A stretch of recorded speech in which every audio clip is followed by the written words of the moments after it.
Welcome to the NTN Nightly. I'm Nisha Charles. This edition's top stories. The final phase of the Competitiveness Agenda for St Lucia has been completed. The St Lucia Tourism Authority lays out the island's marketing strategy for the new year. The December festivals to set the tone for the festive season. All that plus the latest in youth development, sports, and the NTN Nouvelle are Creole. The final phase of the Competitiveness Agenda for St Lucia was completed at the end of November, with the final document to be presented in December 2019 for implementation in 2020. The Competitiveness Agenda focuses on St Lucia's comparative advantage and the strategic actions required to create a competitive advantage for the island. The agenda is spearheaded by the National Competitiveness and Productivity Council, the NCPC, with funding from Compete Caribbean Partnership Facility. The National Competitiveness and Productivity Council, NCPC, was established with the mandate to provide solutions to government and other stakeholders on issues pertaining to competitiveness and productivity on island.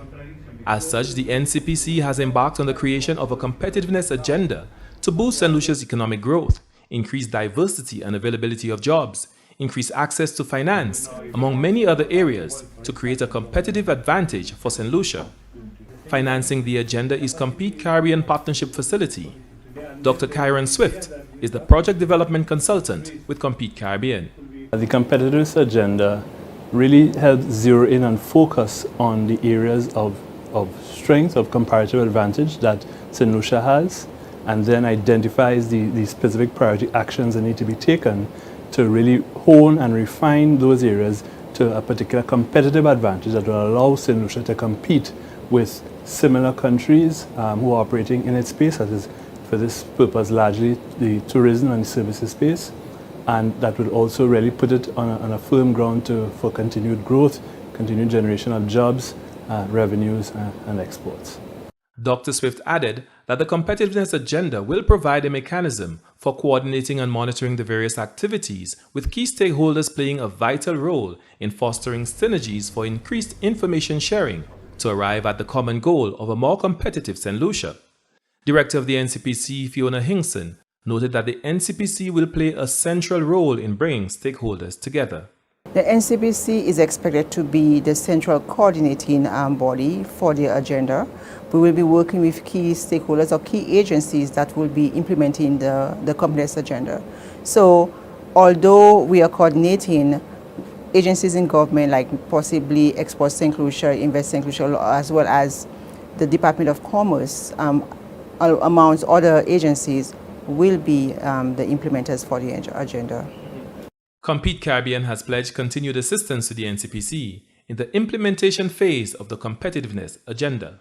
So, to put it in numerical terms, we have just under, I would say, 100,000 US of technical assistance still available to be provided, and the express purpose of that is, just as you put it, hand-holding the agency, starting with the NCPC, as we move forward into what are you going to specifically do next week, following week, next quarter, next 6 months, and so on, to bring the agenda to life, till it reaches a point where it develops its own momentum and can keep going. But we're not there yet, so that's what the focus is going to be in terms of the early stages of implementation.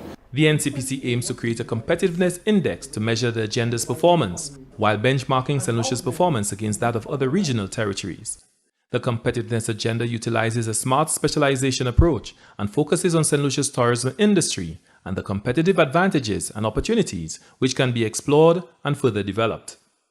For the National Competitiveness and Productivity Council, Glenn Simon reporting. The St Lucia Tourism Authority has presented its marketing strategy to industry partners. The St Lucia Tourism Authority, its overseas offices and affiliated marketing agencies on Wednesday, December 4th, 2019, engaged stakeholders and industry insiders in fashioning a marketing plan for St. Lucia. Tourism Minister Honorable Dominic Fede says the focus has been on finding common ground on what best positions St. Lucia as a destination of choice. Today is seeking that consensus.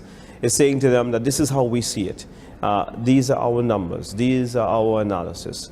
This is what the trends are looking like. We generally want to demonstrate that it is a collaborative effort that we're trying to achieve to develop the industry. So it's extremely valuable in terms of meeting the different partners and seeing exactly what everybody does and making it all come together.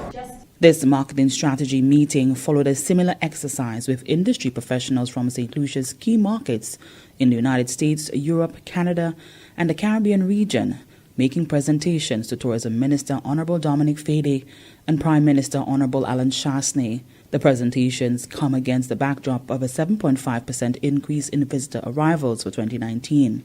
Stakeholders representing every sector of the industry welcomed the engagement and, in particular, the sharing of critical industry data essential to decision making.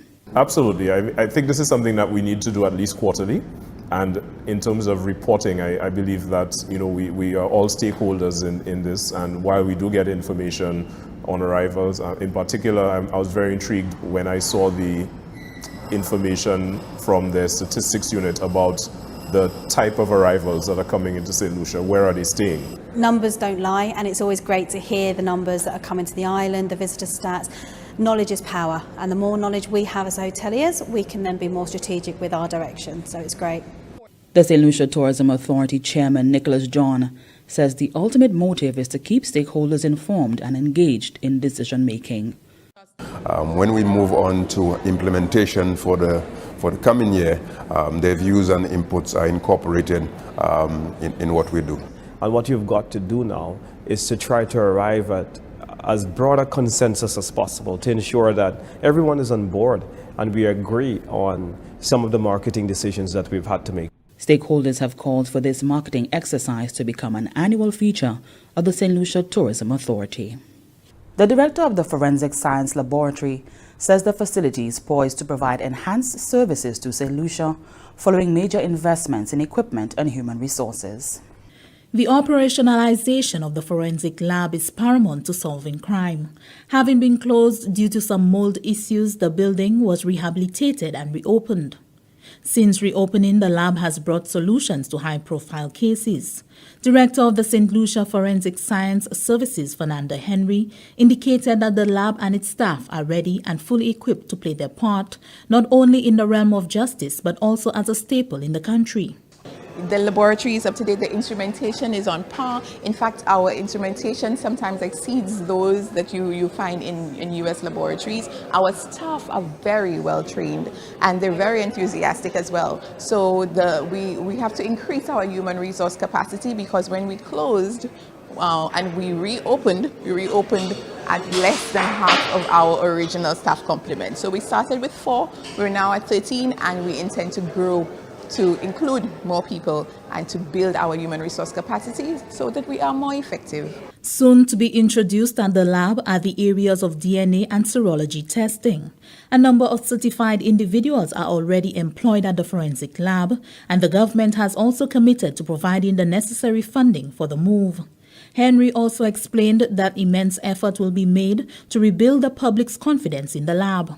The confidence of the public in the laboratory has diminished because of all of the controversy surrounding the laboratory, our various closures, etc. So it is our responsibility. We need to step up. We need to demonstrate to our citizens that we are working, that we are being effective, and we are with respect to criminal investigations. A lot of it will come out of prosecution because that is really the end goal. People, when they see the outcome of a case in court, then they understand, oh, there was forensics featured here. So that's where it would be demonstrated that forensics is important and that we are working to build the confidence of the public in what we do. The lab is expected to add new services and become fully operational with a full complement of staff by the end of the year 2020. For the Government Information Service, I am Janelle Norville. The traditional lantern competition held on the weekend ushered in the festive season. Lucia NTN reports. The December Festivals is made up of 3 traditional events that aim to bring the nation together by showcasing creativity. The Cultural Development Foundation, CDF, successfully hosted the first in the series for 2019, the Lantern Competition. The competition was preceded by training workshops in which participants perfected their skills in lantern making. Tyrone Harris, Senior Events and Production Officer at the Cultural Development Foundation, noted that a total of 78 lanterns were showcased in the competition. The standards continue to improve, especially where the lighting of the lanterns is concerned. I'm sure most of our judges will attest to that most of the lanterns did pretty well in terms of being able to bring out the lanterns. We're particularly impressed with the concepts of the lanterns, the themes behind those lanterns. We are seeing that persons are not just building lanterns, but they're building lanterns with a message to highlight some of the important messages within our community. So we're particularly pleased with that. Harris explained that via a collaboration with Peter & Company, a new feature has been added to the competition. We're extremely pleased this year to have the Dutch lady through Peter & Company Distribution who came in to collaborate with us to present the Dutch Lady Innovative Lantern Competition, and that went down pretty well. We didn't see the number of the participation that we wanted in terms of numbers, but we know it will improve. I think they were very impressed with the lanterns that participated and the innovativeness of those lanterns, and so I think we will see that collaboration growing further in the years to come. The results for the lantern competition will be revealed at the Festival of Lights on Thursday, December 12, 2019. World-renowned sculptor Jalim Judovic expressed his hopes for the future of lantern making in St. Lucia. Next level would be to merchandise and to commercialize the lanterns, where they could be used as Christmas ornaments, ornaments, and they could be used in business places, in showcase windows in the household.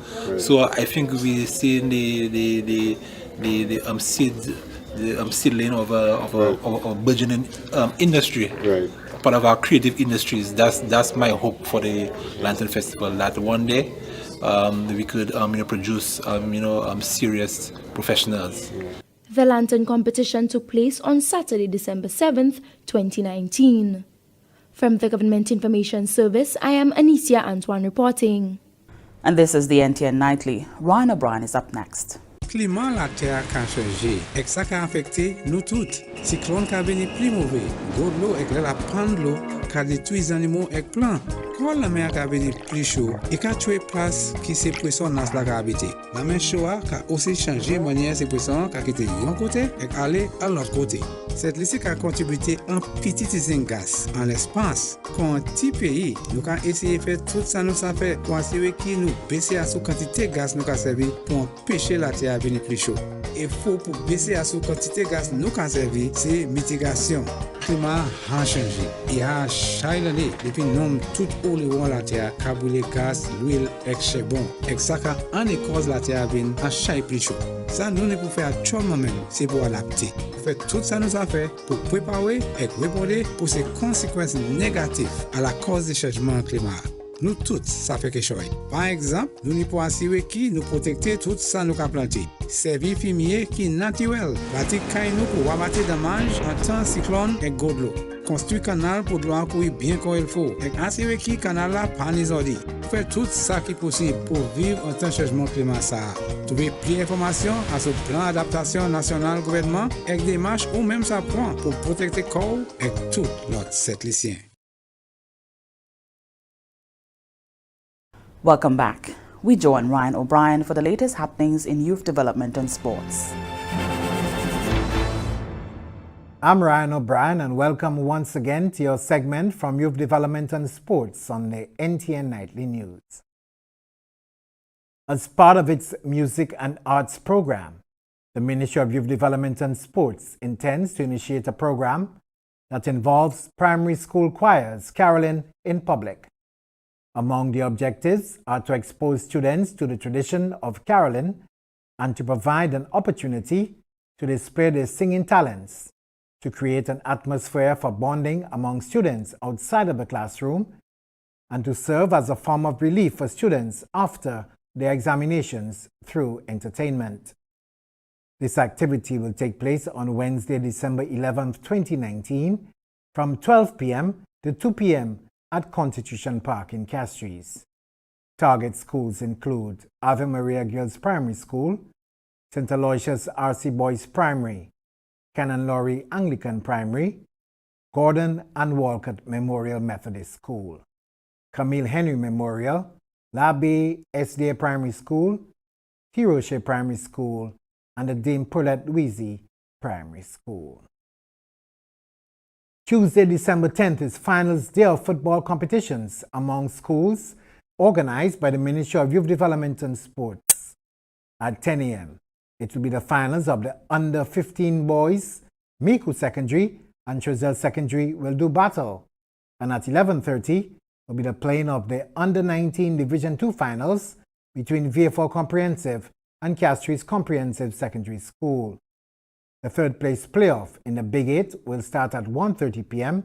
between Ciceron Secondary and Granivier Secondary, while the finals will see Miku Secondary taking on Sir Arthur Lewis Community College at 3:30 p.m. All matches will be played at the Saab playing field. And with that, we have come to the end of our update from Youth Development and Sports for today. I'm Ryan O'Brien. Thanks, Ryan. The Organization of Eastern Caribbean States, the OECS Commission, has congratulated Prime Minister Honorable Roosevelt Skerrit and the Dominica Labour Party, DLP, on a successful election victory and return to government. Director General of the OECS, Dr. Didicus Jones, commended the people of the Commonwealth of Dominica for exercising their democratic right to chart their own destiny. In light of internal tensions surrounding the December 6 election, the OECS Director General also called for constructive engagement between the members of the opposition and the DLP to promote peace and the continued recovery of the island nation from the destruction suffered during Hurricane Maria. Dr. Jules indicated that the OECS Commission will continue to work with the government and people of the Commonwealth of Dominica to fulfill development objectives and to build resilience in the face of extreme weather events. And this is the NTN Nightly. Up next, Primus Hutchinson is here with the NTN Nouvelle au Creole. Be aware of and follow water conservation practices. Here are a few tips to help you save water. Wash dishes in a basin of water instead of a running tap. Soak pots and pans instead of letting the water run while scraping them. Check toilets for leaks by putting dye in the tank.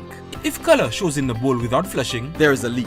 A leaking toilet can waste thousands of gallons of water. Use a bucket instead of a hose to wash cars and reuse grey water from laundry to water plants. Water conservation reduces energy consumption and strain on the water distribution system. Conserve water whenever possible. And remember, every drop counts.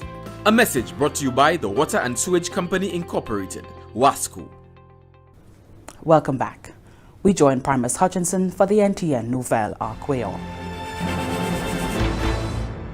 Monsieur, Madame, Département qui est responsabilité pour information en gouvernement St Lucia GIS. À ce depuis télévision nationale pays à NTN, qu'a présenté Nouvelle au Creole. Présenté Primus Hutchinson. Invest St Lucia j'ai attré dans un gymnase et puis une compagnie Jamaïque, ça c'est ITEL BPO. Côté compagnie ça là, qui a construit une usine en sud-pays sous propriété business Hewanora à Vieux-Fort. Initiative là, ça là, qui a fait possible pour plus de 300 lycéens trouver employment en secteur global ça là. Compagnie Jamaïque là, qui a un établissement ça là bien près aéroport Hewanora, comme on peut savoir, l'aéroport Hewanora lui-même a une phase de redéveloppement qui est en haut degré. Et tout ça, c'est pour supporter le développement économique en sud-pays et en Saint-Lucie, généralement. Compagnie ITEL BPO, remarquez qu'il y a une grande occasion qui a existé à Caribla et que le secteur là a augmenté rapidement. Ils sont très excités pour réaliser capacité pour établir employement et aussi pour exciter plus profit à business. Invest St Lucia aussi très plaît pour formation gymnase ça là comme il a porté autant de bénéfices pour cette lycée et pour bâtir capacité pays en direction investissement. Compagnie ITEL BPO qui a mené une culture de relations employés et travailleurs qui travaille favorablement pour commune et pour aussi chaîne un environnement sustainable. Établissement ITEL BPO supposé ouvert officiellement le 1er avril 2020. Pays St Lucia j'ai trouvé électé à sous exécutif organisation UNESCO ça a fait durant 208e session vendredi le 29 novembre en Paris en France. St Lucia trouvé électé comme assistance pour un grec conseil exécutif organisation pour période là 2019 pour 2021. Responsabilité exécutive ça là c'est pour qu'il responsable pour examiner programme travail organisation et aussi estimation budget au directeur général là ça c'est ça qui fait à bas autorisation conférence générale organisation c'est UNESCO en absence chairperson conseil là c'est aussi qui est responsable pour assurer que les membres suivent ces principes ça là qui a gouverné session board là première fois que c'est aussi était trouvé en position ça là c'était durant une 152e session organisation à l'année 1997 pour 19 et que c'était Sir Lytton Thomas qui était représentatif de cette Lucia à UNESCO. Présentement, M. Osbert Devine qui était ministre des Affaires économiques et développement national qui a représenté cette Lucia à son organisation UNESCO. Trois jeunes hommes en Slawi, j'ai trouvé bonne félicitation parce que j'ai trouvé à ce gain cricket en bas l'âge 15 ans pour jouer by cette ici devant grand joueur cricket ça c'est l'île d'Ivan ça c'est l'île d'Ivan qui a pris coup à ce ça représentatif du parlement pour Aslawi Canary honorable Dominique Fede j'ai complimenté ces jeunes hommes ça là pour trouver choisi à ce gain cricket là pour ça là était présenté et puis diverses équipes qui ont brisé pour participer à ces jeux cricket là. Le ministre Fédé remarqué qu'il est plaît et puis ces jeunes là comme ils ont accompli rêve lui-même. Il a ajouté qu'il est toujours voulu faire bien en cricket mais yo même j'ai fait trop plus meilleur qu'il a conseillé pour faire comme lui-même plaît et puis performance. Il dit aussi c'est un plaisir pour ça présenter ces jeunes là et puis l'occasion pour réaliser rêve et qu'il y a espoir que yo kay fait pays et commune yo très plaît. Ces trois jeunes joueurs cricket là, c'est Ken Elcock, David Ford et Tory Polius. Yo remercie le ministre Fédé et l'autre qui fait possible pour trouver yo en position ça là et pour faire yo cadeau cette équipe là. Par Elcock parlait de manière l'occasion comme ça qu'a encouragé ces jeunes là pour faire bon chemin avec Larry Scott qui présentait cette équipe là complémentaire au représentatif là et l'autre qui prend l'initiative là pour aider ces jeunes là. Gouan joueur cricket ça là qui a pris coup en sévère semaine ça là. Et c'est comme ça nous avons votre nouvelle là monsieur madame moi quand monsieur autant pour ça garder et moi quand remercier et m'inviter au prochain et puis moi encore les gars présenter l'autre nouvelle en créole. À présent moi quand viens présenter au Michel. Miss the Uphill Primus. And here's a look at what's happening to us weather-wise. Partly cloudy and breezy, becoming cloudy at times with some scattered showers. An Atlantic high-pressure system will continue to generate moderate to brisk easterly winds across our region during the next few days.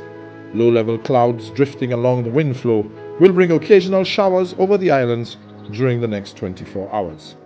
The tide for Castries Harbour was high at 1:32 p.m. and will be low again at 8:06 p.m. The tide for Fairford Bay was high at 2:39 p.m. and will be low again at 9:43 p.m. The sea is locally rough with waves 6 to 8 feet or 1.8 to 2.4 meters. Small craft operators and sea bathers are advised to exercise caution due to brisk winds and rough seas. The sun will rise Tuesday at 6:17 a.m. And that brings us to the end of the NTN Nightly. Join us next time at 7 p.m. with a repeat at 7 a.m. You can also catch up with us anytime on the St. Lucia Government Facebook page or YouTube channel. I'm Nisha Charles.